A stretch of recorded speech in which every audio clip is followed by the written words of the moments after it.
Hello, I'm Esther Githu. Welcome to Africa 54. Here's what's coming up.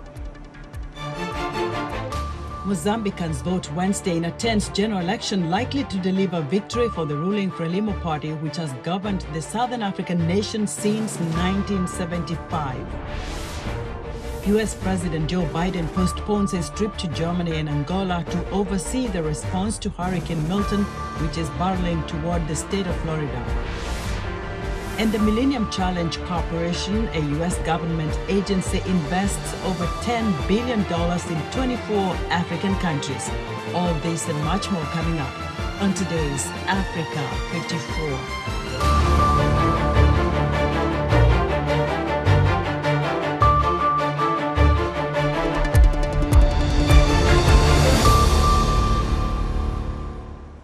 Mozambicans voted Wednesday for a new president in an election that could extend the ruling party's 49 years in power.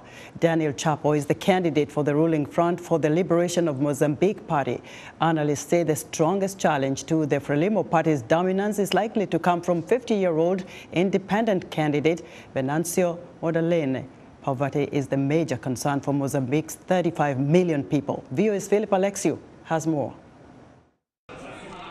In a tense general election expected to once again return power to the ruling party, Frelimo has governed the Southern African nation since 1975. 4 candidates are vying to replace President Felipe Nyusi as he steps down after serving 2 terms. The favorite is Daniel Chapo. He's a lawyer viewed as a safe choice and a fresh face for the long-ruling party. He's facing off against Venancio Mondlane, a charismatic independent candidate drawing huge crowds, main opposition leader and former rebel commander Osufo Momad, and a small opposition party leader, Lutero Simango.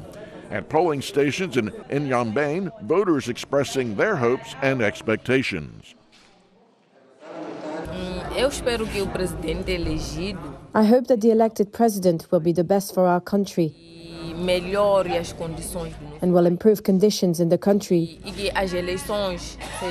that the elections are free, clean and transparent. I hope we won't have fraud in the country and that the elections are fair and just.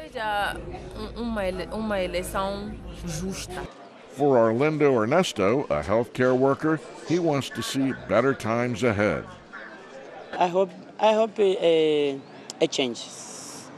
Yeah, a better administration, because now is it bad.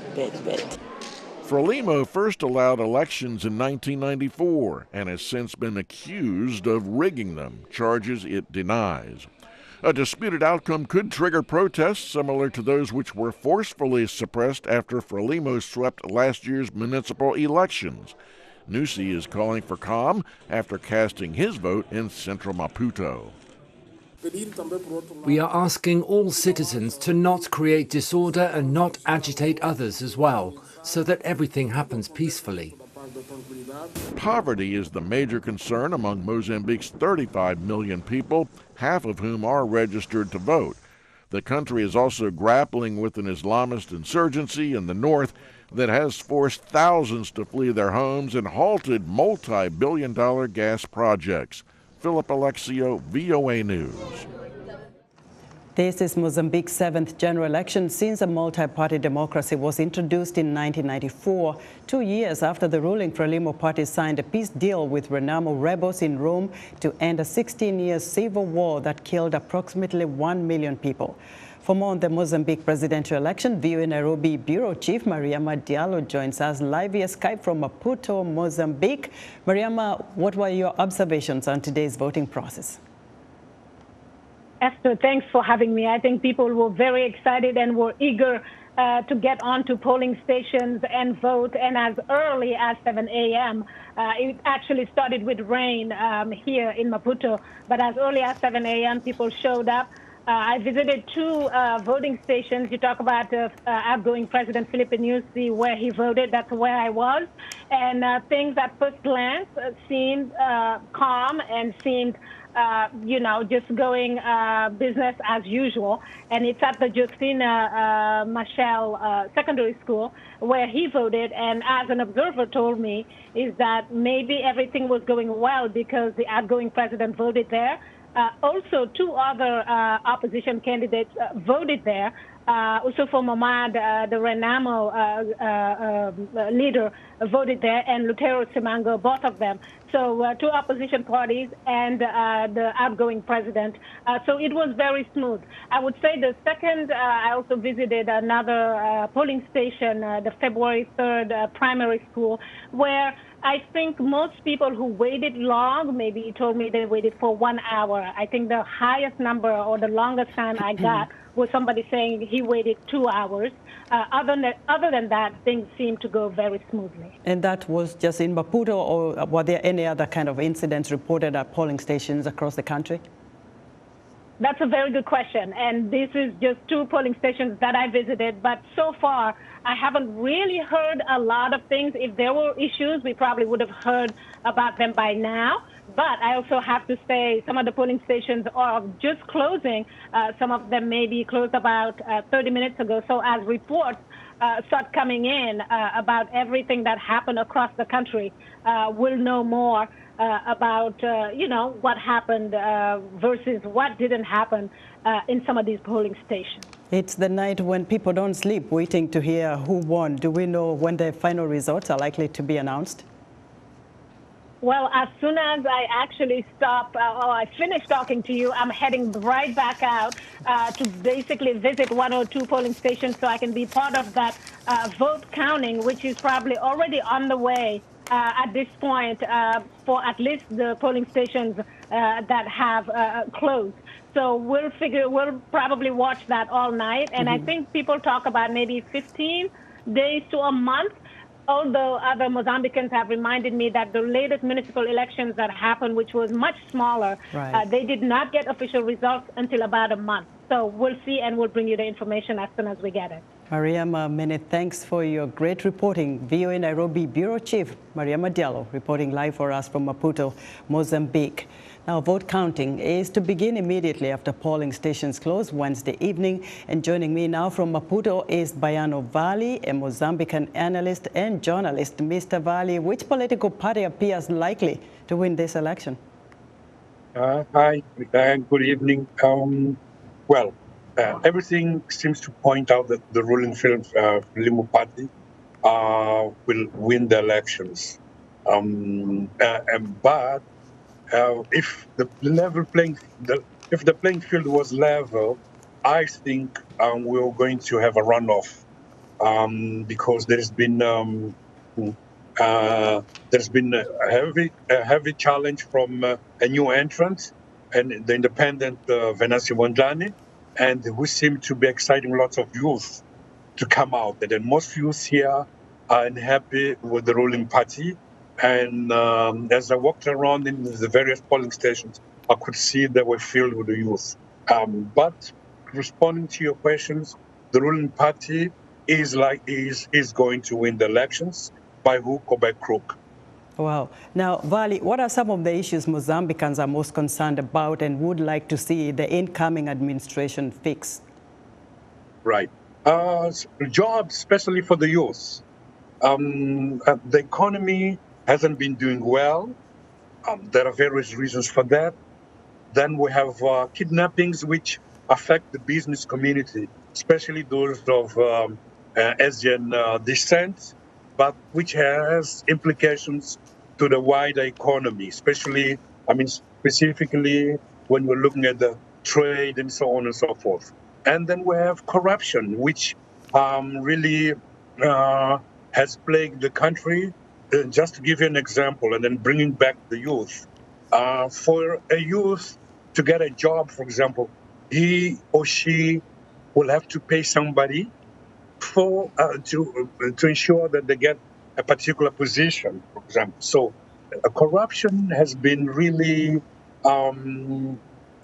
impacting negatively in the country, and it has affected the economy in such a way, because even the business, the way they're done, the ruling party, we know, like in the ruling parties, will get involved in all sorts of deals, and where most of those deals, what they have, for example, a person affiliated to the ruling party, what he or she has is rent, basically. It's what we call it rent sinking, because what they bring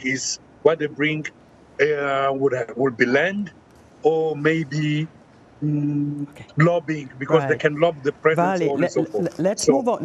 Tell us how the voter registration process was like, if you compare with the previous ones, because I think we had a couple of people, especially the youth, saying some of them didn't find their names on the ballot boxes, or they weren't registered. Yes, I think it's ironic that after 30 years of democracy, our voter registration process still have problems. I'll give an example. In some places where we know that the ruling party normally wins, those places, it's where most of these voter registration brigades were deployed. There were more voter registration brigades deployed to places where the ruling party is likely to win, and fewer in places where the opposition normally wins. And then apart from that, we had a situation whereby people couldn't find their names in the voters' rolls. Right. So Bayano, this is problematic. We're going to have to leave it there for now. We'll follow up with you. Bayano Valy is a Mozambican political analyst and journalist. The Kenyan Senate is likely to next week debate whether to dismiss Deputy President Rigathi Gachagua. According to Senate Speaker Emerson Kingi, lawmakers voted by 281 to 44 late on Tuesday to impeach Gachagua with one abstention. The impeachment vote was far more than two-thirds majority needed to carry the motion to the Senate. Gachagua is denying all 11 charges against him, which include enriching himself and stirring ethnic hatred. U.S. and African leaders participated in a Voice of America town hall discussion with a focus on the race for the White House between Democratic Vice President Kamala Harris and Republican former President Donald Trump, and how the outcome could impact U.S.-Africa relations. VOA's Mike Hovey has more. So now, we are talking about the diaspora. Experts on U.S.-Africa relations urged members of the African diaspora to be involved in the United States elections this year during VOA's African Voices U.S. Elections Town Hall. Ambassador J. Peter Pham, the first U.S. Special Envoy for the Sahel region of Africa, says members of the diaspora should educate themselves on U.S. policy and use the elections as an opportunity to inform candidates about their concerns. How does the African diaspora engage? The same way every citizen should engage, informing themselves about the issues that matter to their communities and their families. Two other experts, Kweku Nwama, a Ghanaian-American professor at American University in Washington, D.C., and Philomena Desmond Ogugba, an international development professional who promotes U.S.-Africa trade and investment, joined Pham for the town hall. VOA's Yeyes Wuhib led the discussion, and a dozen of members of the African diaspora in the United States, including African Americans, joined the audience in VOA's Washington studio. Desmond Ogugba says Africans in the diaspora should vote for a candidate who is educated on issues that affect them. We have to vote on issues that affect the African diaspora. The issues that affect you is not the same that affects me. Immigration is important to me. Education is important to me. Health is important to me. Work is important to me, especially immigration. When asked about the importance of the elections to the African diaspora, Professor Nwama expressed confidence that whichever candidate takes over from departing President Joe Biden, Africa and America will continue to strengthen their relationship. Africa is a big part of America's future. America needs Africa. Africa needs America too.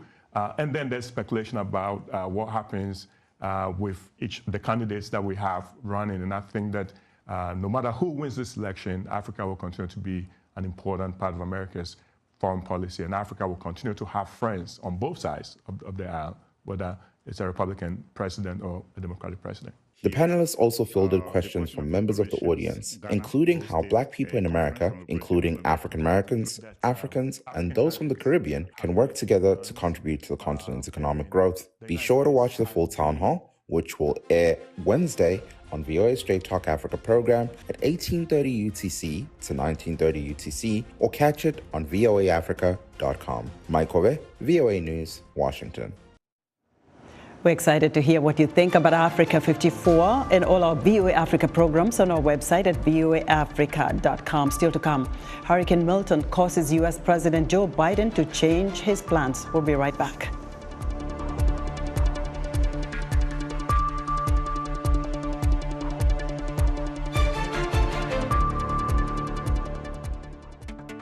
On the next Straight Talk Africa, the United States presidential election is less than a month away, and members of the African diaspora are voicing their concerns and hopes for the next president. Join me, Yeheyes Wuhib, for a special edition of Straight Talk Africa, focusing on African voices on the race for the White House.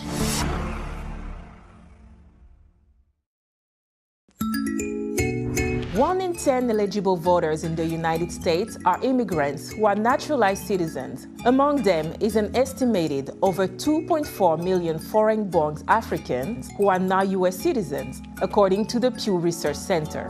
On this week's Our Voices, we'll explore how African immigrants will be a key voting bloc in the upcoming presidential election, and how women of color are mobilizing to ensure voting rights, especially for citizens of African descent.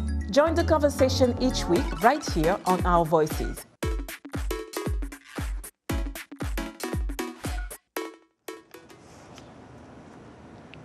In other news, Burkina Faso's junta has suspended Voice of America for 3 months over comments made by one of the network's journalists. Burkina Faso's Superior Council for Communication, also known as CSC, accused VOA of demoralizing troops in Burkina Faso and nearby Mali in a broadcast on September 19th, according to media reports. The interview was later aired by a privately owned local radio station, according to Reuters.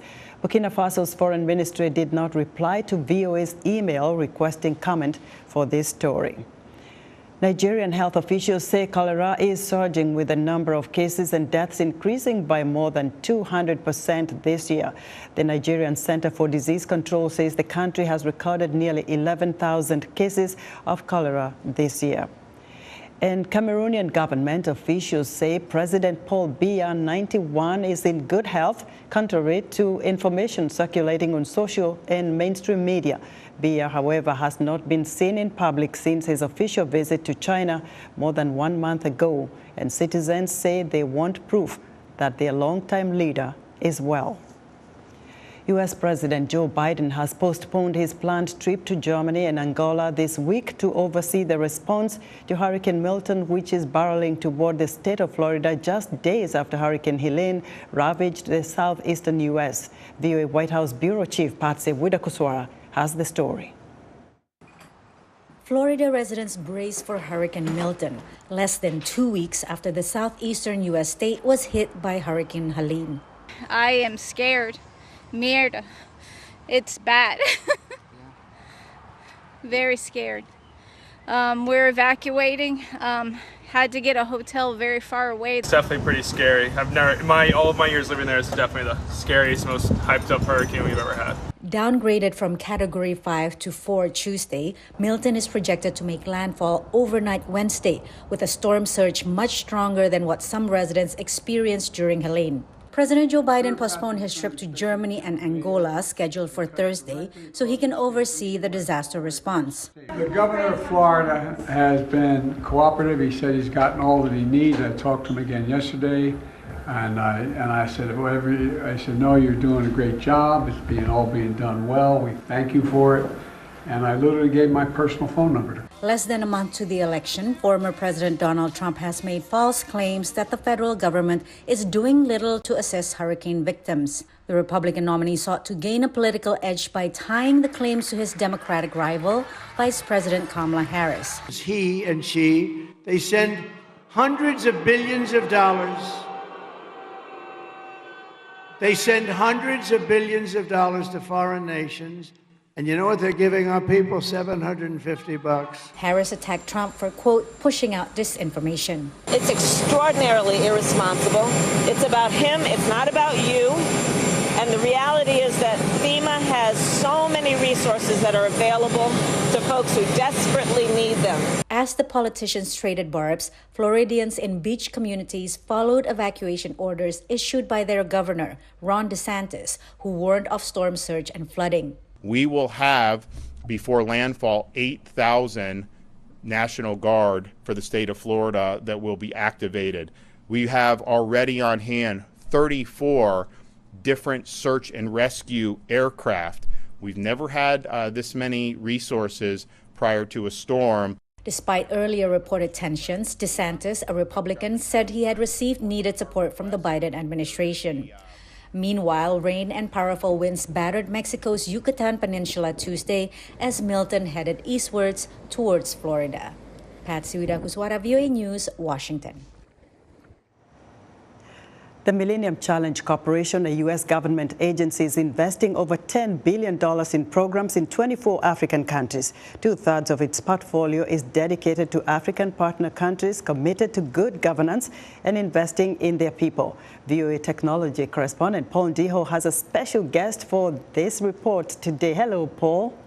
Thanks, Esther. The Millennium Challenge Corporation is helping countries seize economic opportunities and fight poverty by delivering clean water, improving transportation, enhancing agriculture, and increasing access to reliable electricity.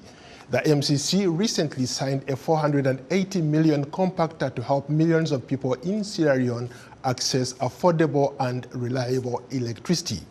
Alice Albright, Chief Executive Officer of the Millennium Challenge Corporation, joins me in the studio. Hello, Alice, welcome. Paul, thank you. Thanks so much for having us. It's a pleasure to have you. Right off the bat, let's start off by you telling us a little bit about MCC. You just celebrated 20 years. Yes, we just had a big birthday. So MCC was created 20 years ago by President Bush. And it was created to take a particular approach to international development, and that's by promoting economic growth with the view towards alleviating poverty.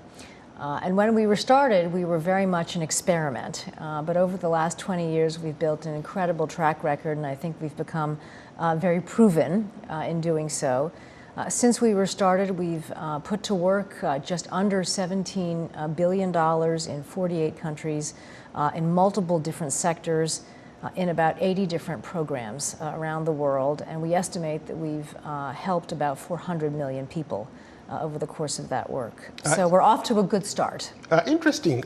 You focus a lot in Africa. You do a lot of development projects in Africa. Let's talk about the most recent thing that happened, the $480 million compact that was signed for Sierra Leone. Yes, and as you said in your introduction, about two-thirds of our work is in Africa, and it's a critical part of our overall work. We did sign just about a week or so ago a $480 million significant compact with Sierra Leone. The Sierra Leonean government has put in just over, I think, $10 million also along with us, which is wonderful. And it will make foundational investments in the country's electricity capability. So we're very excited about it. Our partners in Sierra Leone are also very excited about it, and we think it'll make a difference for the availability of electricity to people in the country. Beyond that, you also deal with other countries on the continent, specifically in development projects, road construction. You empower women out there. What can you tell us about some of those programs?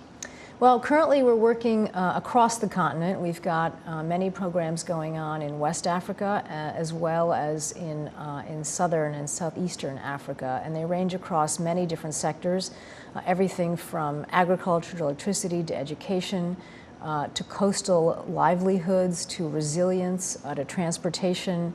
It's really across the board. And those programs are all very much sort of the economic building blocks. We work very closely with countries hand in hand from the very start of the program, how programs are designed, all the way through conclusion. And altogether, they'll make a big difference. What does it take for some countries to be part of this amazing experience, to work directly with MCC? Well, one of the things that we were created to do is to be very selective and work with countries that are on the right path. And one of our sort of founding philosophies is that economic growth goes hand in hand with democracy. So we have a whole process of determining eligibility. Part of it starts out with, is a country on the low income side, so that's low and lower middle income according to the World Bank standards. We then look at countries on a very sort of explicit and transparent eligibility framework. And one of the important things is a country on the pathway to being a democracy. And there's other pieces to it. But once a country is selected, I say we like to go big. And that is with significant grant funding. It's grant funding, so it does not have to be repaid. With that, we work with countries hand in hand to invest those resources towards helping a country overcome its key economic challenges. Interesting. How about, I've seen in your travels over there, I've seen you interact with a lot of women. You are involved in their development, entrepreneurship programs that they have. To a young girl watching you in Africa who wants to aspire to be somebody, what can you tell them? There's so much talent and so much energy and so much excitement on the continent. I'm not sure I would be telling anybody anything. First of all, it's a great honor for MCC to work on the continent. We do have a number of programs, and most of what we're known for is sort of big infrastructure investments. But we also ask ourselves the question, are they accessible and available and reachable by everybody? And so we look a lot at equity, at access, at questions of education to make sure that the big infrastructure programs that we do reach everybody.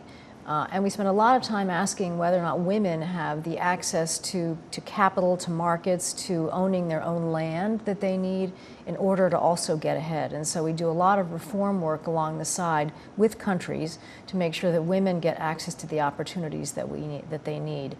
We've just done that in a big program that we kicked off in Lesotho around land titling. We've also done it in Morocco. We're about to, next week, sign a $458 million program in Zambia. It's all about agriculture. Part of it will be about helping to get additional financing to small farmers who need it. And so we're all about opportunity. Unfortunately, we've run out of time, but we'd like to have you back. Anytime. I've got great regard for the Voice of America. You guys do wonderful work, and we'd be delighted to come back at any time. So thank you for your time. Thank you, Alice. Alice, thank you. Alice Albright is the Chief Executive Officer of Millennium Challenge Corporation. Esther, back to you. Thank you so much, Paul. Be sure to join Paul Ndiho each Wednesday for another informative report right here on Africa 54. And that's our show for today. Be sure to watch Africa 54 on our website at voaafrica.com. From all of us here in Washington, thanks for watching.